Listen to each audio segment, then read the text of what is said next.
Hello student.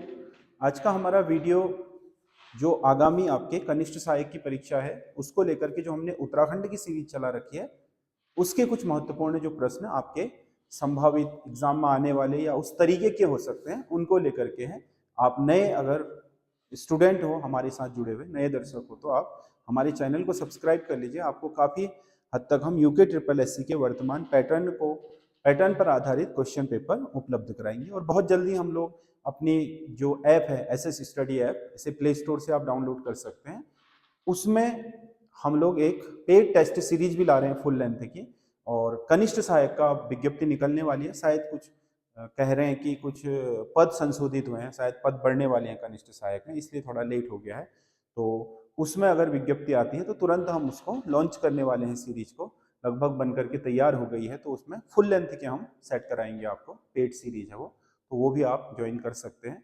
अभी फिलहाल हम वेट कर रहे हैं कनिष्ठ सहायक की विज्ञप्ति आने का, तो वो हम ऐप पर लाएंगे। ये हम यूट्यूब पर चलाते रहेंगे। तो राज्य में सबसे कम लंबाई वाला राष्ट्रीय राजमार्ग है, राज्य में जो सबसे कम लंबाई है राष्ट्रीय राजमार्ग की, वो है NH30 की। ये NH30 एक्चुअल में जो सितारगंज है, सितारगंज से जो NH9 आ रहा है, ये NH9 से बरेली की तरफ जो हाईवे जा रहा है उसमें है। क्योंकि उत्तराखंड में बॉर्डर तक इसकी जो लंबाई होती है लगभग 2.9 किलोमीटर ही होती है, इसीलिए ये राज्य का सबसे छोटा नेशनल हाईवे है, सबसे कम लंबाई वाला। वैसे तो ये NH30 बहुत लंबा है, यहाँ से शुरू होकर के छत्तीसगढ़ तक जाता है, लेकिन ये यहाँ पर उत्तराखंड की सीमा में केवल 2.3 किलोमीटर भी पूरा नहीं है। अगला, उत्तराखंड के सीमांत जिलों का जनघनत्व सबसे कम है। बिल्कुल सही है। उत्तरकाशी है, चमोली है, पिथौरागढ़ है, इन जिलों का जो आपका जनघनत्व है वो सबसे कम है। सीमांत जिलों का बहुत बड़ा भाग बृहद हिमालय में स्थित है। हाँ, बृहद हिमालय में, यानी कि ट्रांस और बृहद हिमालय में जो आबादी रहती नहीं है, तो वो नो मैंस लैंड है एक तरीके से लगभग।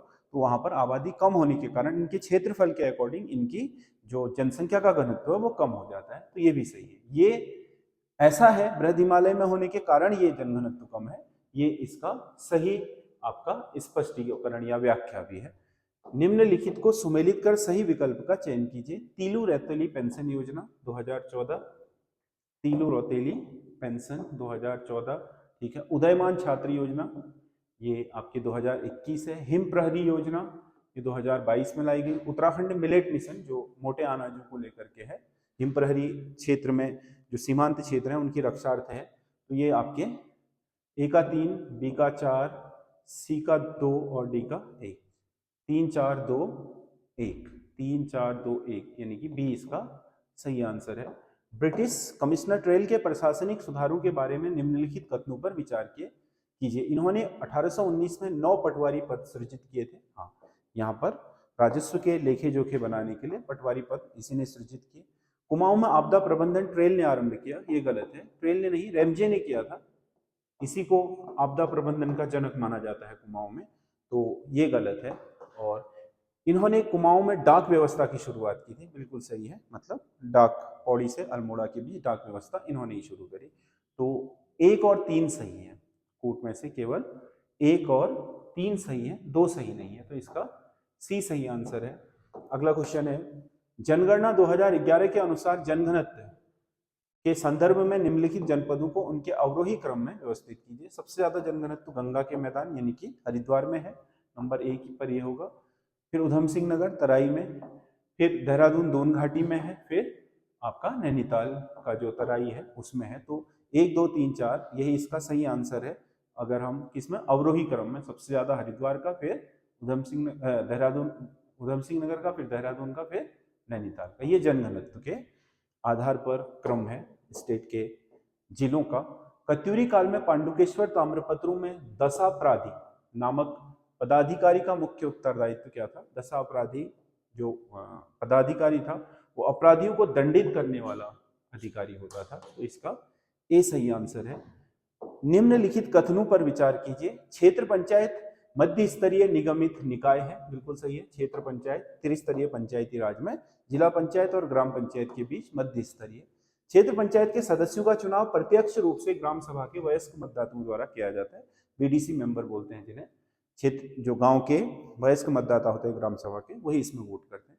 क्षेत्र पंचायत 11 समितियों के माध्यम से अपने कार्य संपादित करती है, ये गलत है। 6 समितियां होती, जिला पंचायत में भी क्षेत्र पंचायत में। क्षेत्र पंचायत के अंतर्गत आने वाले ग्राम प्रधान लोकसभा सदस्य पदेन सदस्य नहीं होते हैं, बिल्कुल होते हैं। बीडीसी की जो बैठक होती है उसमें ग्राम प्रधान भी पदेन सदस्य होते हैं, और यहाँ पर कोई लोकसभा सदस्य या फिर कोई विधायक हो तो वो भी पदेन सदस्य होता है, तो ये भी गलत है, इसलिए नहीं होते हैं दिया है। तो 1 और 2 सही है, सही विकल्प केवल 1 और 2 है। 1 और 2। ज्येष्ठ पुत्री को मंदिर में दान देने की प्रथा, देवदासी प्रथा निम्नलिखित में से किस में प्रचलित थी? खसू में। पहली जो अगर बेटी होगी तो उसे मंदिर को समर्पित कर दिया जाएगा देवदासी बना करके, ये खस जाति में प्रचलित था। अगला, क्षेत्रफल की दृष्टि से उत्तराखंड में निम्नलिखित जनपदों को अवरोही क्रम में बड़े से छोटे में व्यवस्थित कीजिए। सबसे ज्यादा तो उत्तरकाशी का नहीं, चमोली का है, 8030 वर्ग किलोमीटर।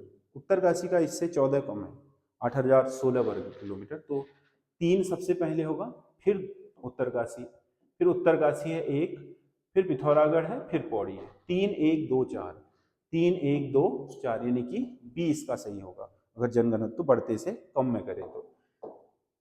सूची 1 को सूची 2 से सुमेलित कीजिए। ये कुछ वन्यजीव अभयारण्य और उनके क्षेत्रफल है।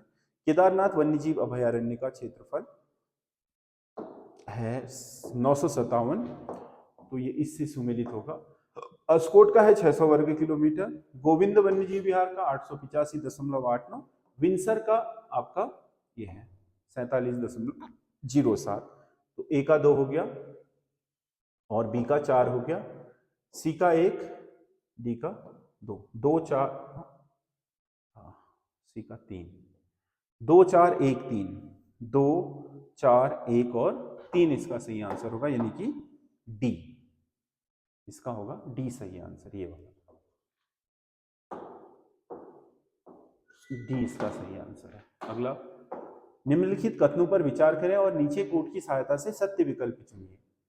कनकटा बैल आंदोलन भ्रष्टाचार के खिलाफ अल्मोड़ा के लमगड़ा क्षेत्र में शुरू हुआ था, बिल्कुल सही है, ये लमगड़ा में हुआ था कनकटा बैल आंदोलन, जिसमें बैलों को क्या उसकी फूली निकाल करके, उसको जीवित रहते ही कान काट करके क्या करा, फूली निकाल करके उसका इंश्योरेंस क्लेम करके भ्रष्टाचार किया गया था।